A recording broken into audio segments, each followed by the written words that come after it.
Good evening, everyone. This is Mellissa Thomas of Florida National News coming to you with the evening news rundown for your Friday, June 26, 2020.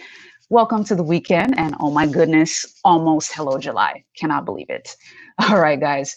We are going to, as usual, go into the latest reports globally here in the US and in the state of Florida for COVID-19 cases and recent deaths. So, according to the World Health Organization, they're reporting over 9.47 million confirmed cases and over 484,000 confirmed deaths. Here in the United States, Johns Hopkins University is reporting over 2.44 million confirmed cases and over 124,000 confirmed deaths. The most alarming report is coming out of the state of Florida, though. The Department of Health's dashboard is reporting now nearly 123,000 confirmed cases, which is a massive jump from the much less than 120,000 that we reported yesterday in terms of confirmed cases. And we're seeing over 3,300 confirmed deaths here in the state of Florida. Now, jumping into our world story, and heads up, guys, today's overall rundown is going to be very COVID-19 heavy because the increase in cases is causing a very familiar domino effect that we saw the first go round.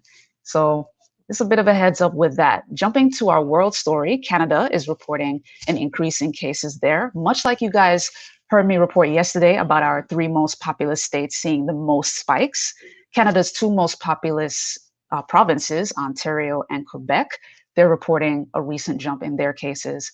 So in total, Canada is seeing a 380 case jump from yesterday into today, about 24-hour progression, and 20 COVID-19 related deaths. Now, the total number of cases for the nation of Canada overall are over 102,000 confirmed cases and over 8,500 confirmed deaths.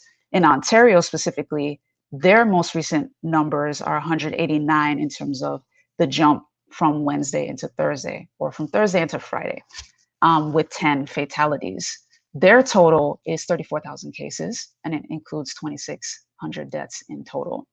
On the plus side, Ontario is seeing close to 30,000 recoveries. So it's always great to hear about folks that are bouncing back from COVID-19.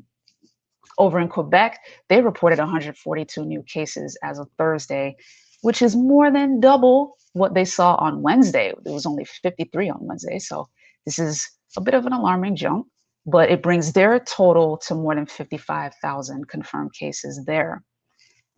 Now, some news in terms of the Atlantic provinces, they haven't seen an increase in cases because they had agreed to a pandemic bubble. So their pandemic bubble is set to ease on July 3rd.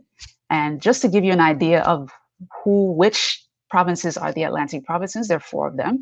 So it's Newfoundland and Labrador, Nova Scotia, New Brunswick, and I believe Prince Edward Island.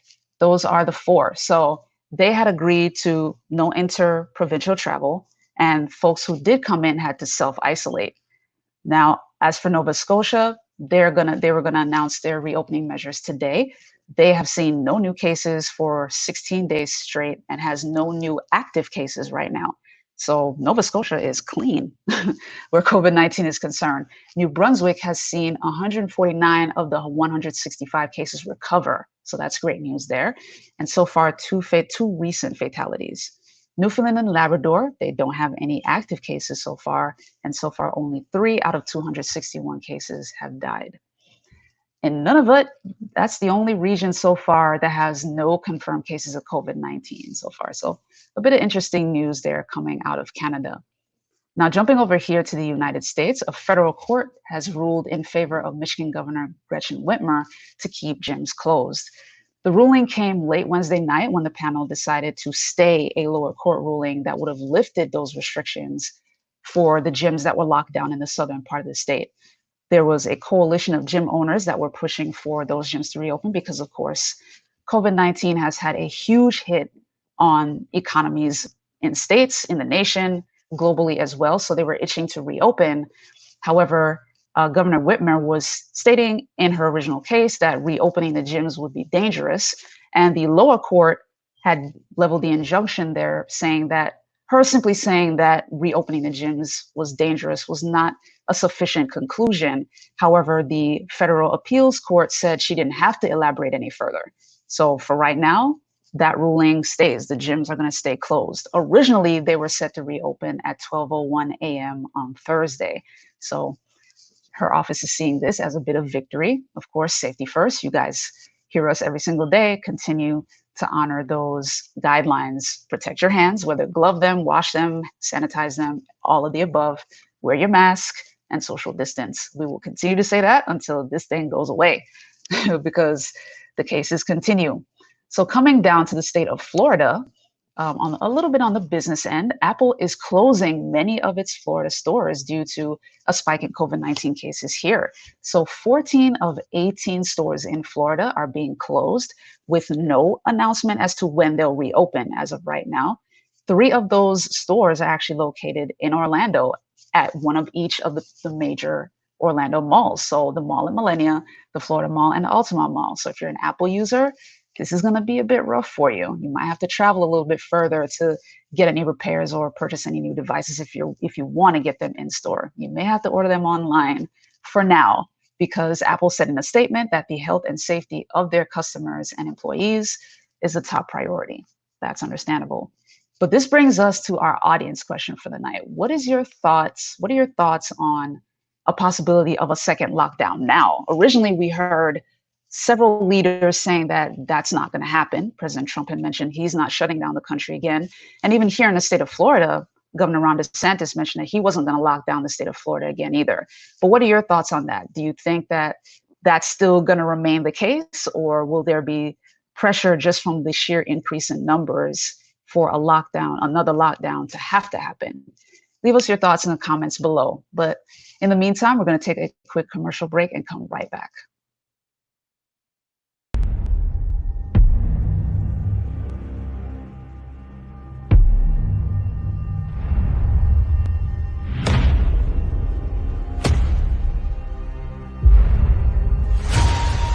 All this time we fought side by side.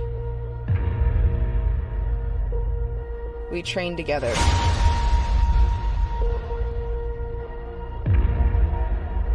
We lost together. And now, you're the only one standing in my way.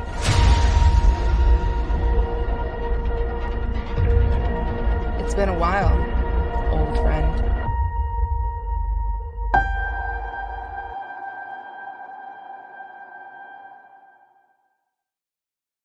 All right, guys, welcome back. Thanks for sticking with us. Back in some new U.S. news for you.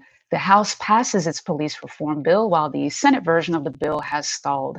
You've likely heard of the update here, but the House bill, which is now entitled the George Floyd Justice and Policing Act, passed the House on Thursday night, while the Senate Democrats decided to block the Senate version of the bill a bit earlier. The bill in the House passed with a vote of 236 to 181, with 3 Republicans actually joining the Democrats in favor of the bill.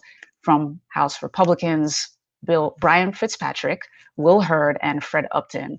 And in a statement, Representative Fitzpatrick said, quote, "This year in Congress, the only way we can ensure that a policing reform bill is signed into law is by coming to the table with all parties in good faith to finally end this injustice," end quote. Now, obviously the bill is going to go over into the House, but Senate Majority Leader Mitch McConnell has already said it won't pass the Senate. So we'll continue to keep you guys posted there. Watch this space. Just a quick recap of the House bill, though, for those who still need a little bit of a refresher for it or want to learn more about it. Of course, the House bill bans no-knock warrants and bans chokeholds. And it would reform qualified immunity, making it easier to be able to pursue claims against police officers in civil court. It also includes a provision for providing grants to create procedures for investigating police-involved deaths. And it would also create a national police misconduct registry. So this would mandate state and local law enforcement to report data to a national database on the use of force, which will be categorized by race, gender, disability, religion, and age.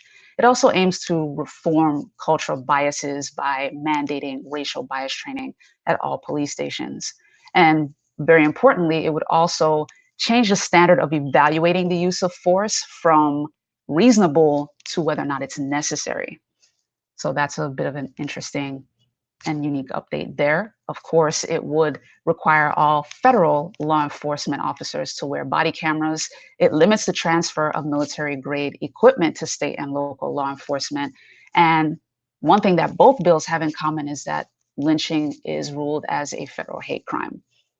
Now, over in the Senate, Senator Tim Scott, who spearheaded that version of the bill, had mentioned that he did make it available to Democrats to propose amendments. However, they had declined to, and primarily probably because any amendments to the bill would have required 60 votes in order for it to be added to the bill. And Democrats felt that they likely would not have garnered Republican support for those amendments to be added to the bill. So in addition to the lynching being ruled as a hate crime and the use of federal law enforcement, the mandate for federal law enforcement to use body cameras, there's also another overlap there. But anyway, another thing that I wanted to mention, not only with the overlap, but I also want to mention that Senator Mike Braun had introduced his own bill addressing qualified immunity, since the Senate version of the bill did not have that. So I wanted to make sure to mention that for you guys. So we'll see what happens. Senator Mitch McConnell said that it won't pass the Senate. So we know that there's going to be a fight where that's concerned. Jumping back into the state of Florida, there is a bit of trouble in Seminole County. Seminole County tax collector Joel Greenberg resigns following his indictment on 2 charges. He has been indicted by federal prosecutors for stalking and for the unlawful use of a means of identification of another person in alleged incidents targeting a political opponent. So let's break this down if you haven't heard this story yet. According to the U.S. Attorney Maria Chapa-Lopez, she announced the charges on Tuesday when he was arrested and indicted. The indictment states that Greenberg attempted to cause substantial emotional distress to a political opponent who worked at a Florida school. The prosecutors are saying that Greenberg had sent letters to the school where the employee worked, claiming to be from an anonymous student, and the student was saying that the employee had engaged in sexual misconduct with that student. The indictment is saying that Greenberg knew that this was false. Additionally, according to the indictment, Greenberg set up a Facebook account that was claiming to belong to a concerned teacher at that school that was aware of the sexual misconduct, and then also created an imposter Twitter account of the political opponent, claiming that the opponent was a segregationist and in favor of white supremacy. So Greenberg, who is 35, he was arrested at his home on Tuesday. And if he's convicted on both counts, he reportedly faces a maximum penalty of 10 years in federal prison. Youch. So on that note, we're going to take another quick commercial break and bring you your business and sports news. We'll be right back. I'm not picking it up. You pick it up. I'm not picking it up. Well, somebody's got to pick it up. I'll pick it up. They're clean. 'Cause my hand is clean. Oh yeah, I'm Charmin clean. That's how I know they're clean. Charmin Ultra Strong is woven like a washcloth and just cleans better. Yeah, I'm Charmin The clean. kid does have a That's point. My hand is clean. Enjoy the go with Charmin.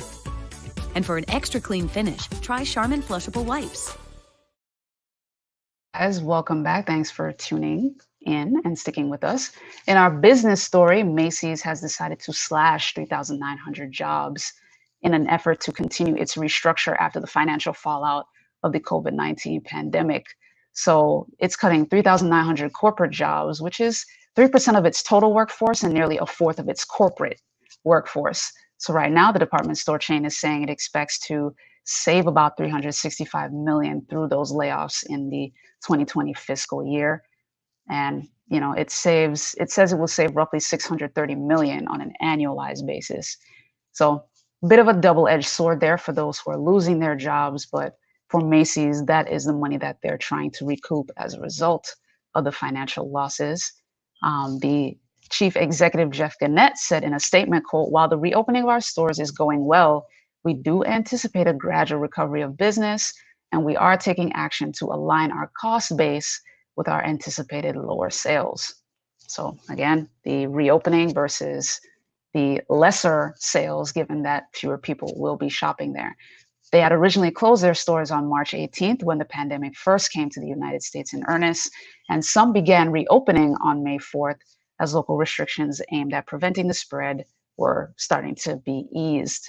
Now, the flagship store at Herald Square in New York, they were able to reopen this week. So for folks in New York City that love that place, it finally reopened this week.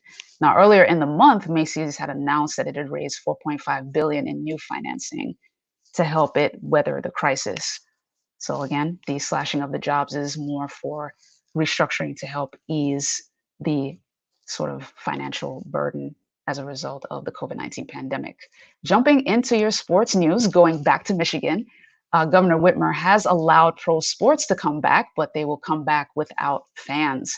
So she granted this permission on Thursday for the professional sports to return without a live audience, particularly following MLB's announcement that the players will be able to report to their home ballparks next week for spring training for a 60-game season that will be set in late July. You heard Casey talk about this back on Wednesday. So that's a bit of news for sports fans. The live sports will be able to return. They just won't be in the stands. So there will be no spectators except for staff that are at the facility and working media that are going to be there covering the respective games. So again, safety first. Now we're going to take another quick commercial break and then come back with your final entertainment story for the night. Come back. At Taco John's, you can expect one thing, so good. As in quality ingredients, used in tacos and burritos made just for you. Every single bite. So good. Expect nothing less at Taco John's. All right, guys, like I mentioned, welcome back, by the way. This is a very COVID-19 heavy segment this evening. And our entertainment story follows suit. The two big blockbusters that we were expecting this summer, particularly Christopher Nolan's Tenet, they have decided to push back the release date. Originally, it has been delayed from July. It's delayed now from July 31st to August 12th. Originally, we had heard that this was going to be released earlier in July, but it got pushed back. And now with the increase in cases, they have pushed it back to mid-August now. So they announced that shift on Thursday amid rapidly changing and unexpected circumstances. The other blockbuster that I mentioned is Mulan. Disney's blockbuster was set to be released on July 24th, but they're going to push that back as well. And right now, Disney hasn't announced a new date there because, as you heard Jamesia report yesterday, Disney out in California has had to push some things back because they weren't able to reopen. So Disney as a whole, in terms of the corporation, has to make some major changes. Now, in terms of summer releases that are still gonna happen in July, as of right now, Solstice Studios' Unhinged, starring Russell Crowe, and Sony TriStar's romantic comedy, The Broken Hearts Gallery, those two are set to open nationwide July 10th and July 17th, respectively. The reason why Warner Brothers had pushed back the release of Tenet was also out of consideration for movie theater chains that were choosing to push back their open dates to their audiences and moviegoers a little bit later in July. So they were allowing for those movie theater houses to be able to make their changes, whatever they have to do in order to reopen. So if you're looking for a popcorn flick, those two movies that I mentioned before, Unhinged and The Broken Hearts Gallery, those are your first big ones that you can expect on July 10th and July 17th, respectively. But that does it here for us at the Evening News Rundown. Thank you again for tuning in. If you haven't already, be sure to like us on Facebook. You can find us there at Florida National News, at FNN News Live, and FNN News TV. Be sure to follow us on Instagram. You'll find us there at Florida National News. And be sure to subscribe on YouTube. We're over there at Florida National News as well. And be sure to click the bell icon to get all notifications.